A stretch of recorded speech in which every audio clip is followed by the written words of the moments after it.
What's up, history lovers? Welcome back to the channel. Today, we re-diving into the story of one of the most powerful and fascinating civilizations in human history, ancient Egypt. For over 3 millennia, Egypt wasn't just a kingdom. It was a force of culture, belief, architecture, and political genius.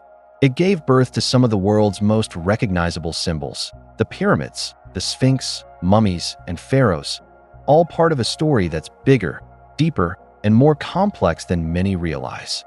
Let's break down how Egypt rose, ruled, and eventually declined. A journey from the banks of the Nile to the pages of history. Let's rewind to around 3100 BCE. At this time, Egypt wasn't united. Instead, the land was divided between two cultural and political zones: Upper Egypt, the southern region stretching along the Nile Valley, and Lower Egypt, the northern delta region, rich in marshes and fertile lands. These regions had their own gods, rulers, and crowns. But then came a legendary figure, Narmer, also known as Menes. Narmer is credited with uniting these two lands into one kingdom, becoming the first true pharaoh. He is often depicted wearing the double crown, red for Lower Egypt and white for Upper Egypt, symbolizing this monumental unification. Narmer's reign marked the start of the First Dynasty, around 3100 BCE, and laid the foundation of the Egyptian state. He established Memphis as his capital, perfectly located where the two regions met. From Memphis, Narmer could monitor trade, assert control, and centralize power. But this wasn't just about territory. Egypt's unification also meant merging religious beliefs, legal systems, and administrative practices. For the first time, a divine monarchy was established. The pharaoh was not just a political leader, but a living god believed to be the earthly embodiment of Horus and the chosen of the gods to uphold Ma'at, the cosmic order of balance, justice, and truth. With this divine kingship in place, Egypt entered its first golden age, the Old Kingdom. Spanning roughly from 2686 to 2181 BCE, the Old Kingdom was a time of incredible innovation in architecture, centralized government, and religious development. The Third Dynasty saw the reign of Djoser, a pharaoh who made history not through conquest, but through stone. Djoser's step pyramid at Saqqara, designed by his brilliant vizier and architect Imhotep, was the world's first monumental stone structure. Before this, tombs were modest mud brick mastabas. The step pyramid represented a leap in ambition and engineering. Soon after, the Fourth Dynasty brought even more colossal achievements. Under Khufu, the Great Pyramid of Giza was built, a marvel of logistics, mathematics, and labor organization. Measuring over 140 meters high and made of millions of stone blocks, it stood as the tallest human-made structure on Earth for nearly 4 millennia. Nearby, Khafre and Menkaure, Khufu's successors, added their own pyramids and the iconic Sphinx. But these weren't just burial places. The pyramids were celestial machines, aligned with stars and filled with religious symbolism. They were meant to assist the pharaoh in his journey to the afterlife, ensuring his transformation into a divine being. Egyptian society was built like a pyramid too. At the top was the pharaoh, then nobles, priests, and scribes. Below them were craftsmen and traders, and at the base were farmers and laborers. The majority of Egyptians worked the land, depending on the seasonal inundation of the Nile, which fertilized their fields and dictated the agricultural calendar. Religion shaped every aspect of life. Gods such as Ra, the sun god, Osiris, the god of the afterlife, and Isis, the mother goddess, were worshipped in temples, homes, and even in the layout of cities. Death wasn't feared, it was prepared for. Mummification, tomb decoration, and spells from the Book of the Dead were all part of a complex belief system centered on rebirth. But even the strongest dynasties fall. Around 2200 BCE, Egypt entered a dark chapter, the First Intermediate Period.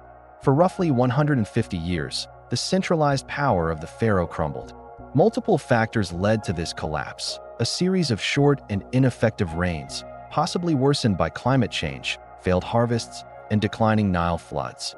The royal court weakened, and local governors, nomarchs, began acting independently, creating their own power bases. This period saw internal conflict, economic hardship, and disunity. Art and building projects slowed down. Tombs and temples were looted. Yet, even in this chaos, Egypt did not completely fall apart. Local rulers kept basic administration going, and new cultural styles began to emerge, especially in Upper Egypt. Stability returned with the rise of the Middle Kingdom around 2050 BCE. The Theban prince Mentuhotep II defeated rival factions and restored centralized rule. His reign marked the start of the 11th dynasty and a rebirth for Egypt. During the Middle Kingdom, Egypt strengthened its economy, expanded trade to Nubia and the Levant, and improved agricultural infrastructure. Large-scale irrigation projects were launched, and the state regained control over land distribution and labor. Art and literature also flourished. Unlike the idealized depictions of the Old Kingdom, sculptures began to show more emotion and realism: weary eyes, aged faces, signs of reflection. This was a more introspective Egypt, but the kingdom's borders were vulnerable. By around 1650 BCE, a foreign power entered the scene: the Hyksos. The Hyksos, a Semitic-speaking people, gradually settled in the eastern delta and eventually took political control of northern Egypt. They didn't destroy Egypt. Rather, they adapted and ruled as pharaohs, blending their culture with Egyptian traditions. What made them dangerous was their technology.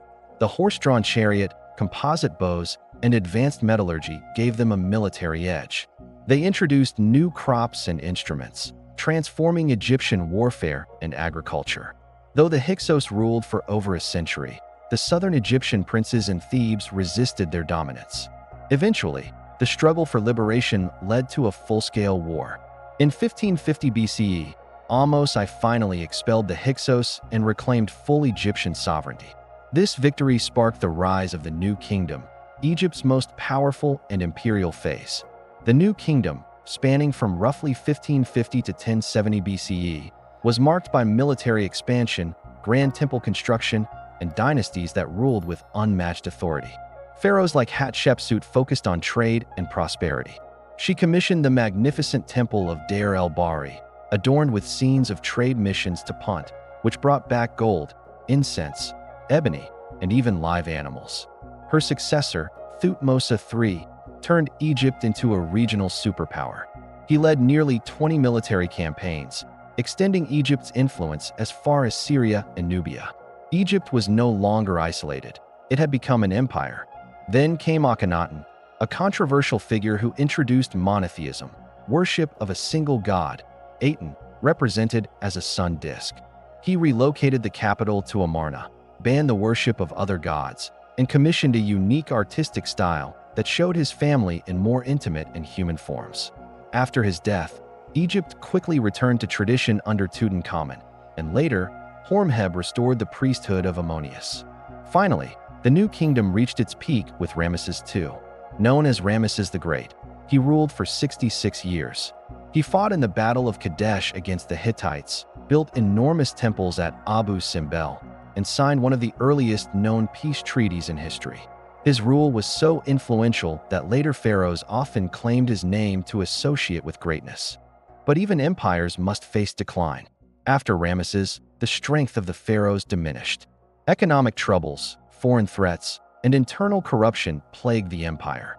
The Sea Peoples, mysterious naval raiders, attacked coastal cities around 1200 BCE, pushing Egypt into a defensive posture. The Third Intermediate Period followed, a time of divided rule, foreign invasions, and weakened borders. Egypt saw rulers from Libya, Nubia, Assyria, and eventually Persia take control. The once great empire had become a province in larger imperial systems. Then, in 332 BCE, Alexander the Great marched into Egypt. Unlike other conquerors, he respected Egyptian religion and was crowned pharaoh in Memphis. After his death, Egypt was ruled by the Ptolemaic dynasty, Greek-speaking rulers who blended Hellenistic and Egyptian cultures. This lasted until 30 BCE, when Rome annexed Egypt following the death of Cleopatra VII, the last pharaoh. But Egypt's legacy never vanished. Its monuments, hieroglyphs, and mystical aura continue to inspire curiosity and awe. From pyramids to philosophy, medicine to mathematics, ancient Egypt laid the groundwork for much of human civilization. A civilization built by stone, by faith, and by vision. And though the sands of time have shifted, the story of Egypt still rises from the banks of the Nile to speak across the ages.